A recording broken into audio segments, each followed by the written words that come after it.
How's it going, guys?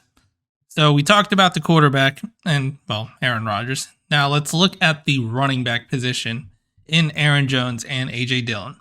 The group that was supposed to carry this team into the promised land, besides their defense, but the group that was supposed to carry us on the offensive side. And they did a pretty good job. And they did a really good job. They did so good of a job that a lot of weeks we were wondering, LaFleur, what are you doing? Run the damn ball. Run the ball. Run the ball. And, well, we kept asking that. Run Aaron Jones more. Run the ball. Why are we passing so much? And that led to a lot of frustrating times. But let's look at each player. So starting off, Aaron Jones, he did start all 17 games this season, which was awesome. Granted, he did still have some injury problems and where he was going in and out of some games, but he was able to start out all 17 games and not miss any weeks. So that's awesome to see, especially out of our lead running back, who we paid a lot of money to. He had 213 rushing attempts, which was good for 15th in the league. Had 42 more rushing attempts over last year. Ran for 1,121 rushing yards, which was good for 10th in the league. And had 323 more rushing yards this year over last year. So he improved on his rushing stats. Had 5.3 rushing yards per attempt, which was good for 6th in the league, up over his 4.7 yard average over last year. So seeing 5.3 and wondering why he didn't run the ball more, especially in the beginning of the season, LaFleur, I would love an answer. I would love it. And it's not an inclusive, hey, 5.3 every time, but his average is up there. Why are we not running the ball more? Had 2 rushing touchdowns compared to 4 last year, so he's not really good on scoring at the goal line, but we have Aj Dillon for that, so that's fine. And can be subjective based off a multitude of factors, and sometimes it's just luck. But not only was he one of our best players in the run game, he was also very integral in the passing game. He had 59 receptions, which was second on our team by Alan Lazard, who had 60. He had 1 less than our leading receiver. Had 5 receiving touchdowns, and total scrimmage yards, he had 1,516 yards, up from 1,190 total scrimmage yards last year. So he was obviously the do-it-all back for us. Like, he was supposed to be the guy to help carry this team, not only in the run game, but also in the passing game as the receivers got more acclimated. And also get spelled by Aj Dillon, who was supposed to be a 1B for us. Now, despite all this, there is one huge knock on Aaron Jones, because if Aaron Jones didn't have this one knock, he would have probably been a 10 out of 10 for me. But that was his 5 fumbles. He lost 5 fumbles this year, and it always seemed to be during key opportune times. I mean, you never want your player to fumble, but like, when there was momentum gaining or it was for the game going touchdown or something, he would fumble the ball at the worst opportune times. The most recent one was obviously against the Lions. Our offense was struggling.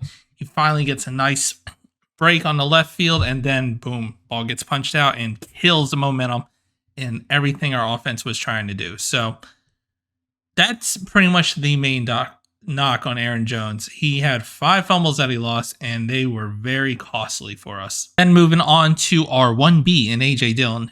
Did not play like a 1B, but he did play in all 17 games for us. Had 186 rushing attempts, which was good for 27th in the league, and somehow only had 1 less rushing attempt than last year. So very consistent on that, on his usage. Had 770 rushing yards. Had 33 less rushing yards from last year. So pretty much continuing his consistency. Had a 4.1 yards per attempt. He was tied for 33 best in the league. And also a bit ironically, he was tied with Jamal Williams. So we lost Jamal Williams, got Aj Dillon, and they have the same yards per average. Interesting. Now, if only their touchdowns were the same. And where Aj Dillon only had 7 rushing touchdowns, Jamal Williams had 17. So, yeah, it took a step back. But Aj Dillon, regardless, had 7 rushing touchdowns and was a good player to help spell Aaron Jones, give him a breather, and try to keep him healthy throughout this year. In the beginning, we called it a 1A, 1B, and that obviously isn't entirely the case. It is a 1-2 back. Now, in the same way that Aaron Jones not only contributes in the running game, Aj Dillon also contributed in the passing game. So he had 28 receptions this year compared to 34 receptions last year. So he did have more catches last year on less targets. So that's a bit of a downer right there. But once again, Aaron Rodgers did have some bad balls to Aj Dillon to where they were just not catchable. And he had a total scrimmage yards of 976 compared to last year's 1,116. So kind of looking at these stats and also with the eye test, you could see that Aj Dillon did kind of take a step back. Now, I get frustrated when I see Aj Dillon pretty much 99% of the time take a handoff in the shotgun. I wish we would put in some I formation and run out of I formation with Aj Dillon and Aaron Jones just so we can keep some consistency and some honesty. So it's not like, oh, I formation. Well, they're just probably going to give it to Aj Dillon. Let's try to switch it up because Aj Dillon doesn't seem like he gets a full head of speed out of shotgun. And it seems like he runs less violent than Aaron Jones. And Aaron Jones is not as big as Aj Dillon. Like Aj Dillon's huge, especially with those quads.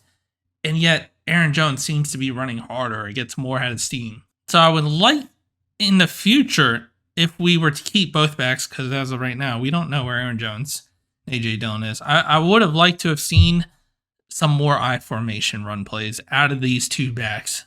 And with all that overall, I still think Aj Dillon was a very good number 2 back for us. Definitely, like I said, wasn't a 1A, 1B situation. It was a 1-2 situation. And he gets a 7, in my opinion. He took a step back, but he was still a very good runner for us. And I think the play calling, especially the formation, kind of played a part in his inability to get more yards and kind of misused them. Overall, as a team, the rushing attack wasn't where we probably wanted or expected it. The team was ranked 15th in total rushing yards with 2,113 yards, ranked 22nd in total rushing touchdowns with 12, but touchdowns are very hit or miss. And they ranked 14th in yards per attempt at 4.5. And then lastly, we're ranked 15th in rushing attempts at 456 total rush attempts, which accounted to where they called a run play 43.4% of the plays. Coming into this year, I fully expected that number to be more towards 50. I'd have been cool with 48, but close to 50. I didn't expect it to be down to 43, especially since with all the variables with our offense and our receiving crew, and Aaron Rodgers supposed to kind of come down to a game management and just run the ball, that didn't happen. And it kind of shows with, like I said, only 43% of the plays being runs. But all in all, just looking at this group of players, and if we try to take some of the formation and the play calls out of it, they did a solid job with what they were asked to do. Aaron Jones was phenomenal for us. He was our most consistent player by far. Week in and week out, we were clamoring for more plays for Aaron Jones because we realized that was our best player right there. Aj Dillon did a good job in spelling Aaron Jones, try to keep him fresh, try to come in, especially when Aaron Jones was slightly hobbled or had some injuries and had to go to the blue medical tent. So I think Aj Dillon did a good job spelling. And overall, they get an 8 out of 10. If Aaron Jones did not have those fumbling problems, he would have been a clear 10 for 10 for me because he was amazing for us. And I wish we just ran the ball more instead of just, in some scenarios, we were just passing. We passed more in the Giants game when we had the lead. It just didn't make sense to me, but it's hindsight. But let me know what you think down in the comments. If you liked the video, hit the like button, subscribe to the channel, and as always, go Pack Go.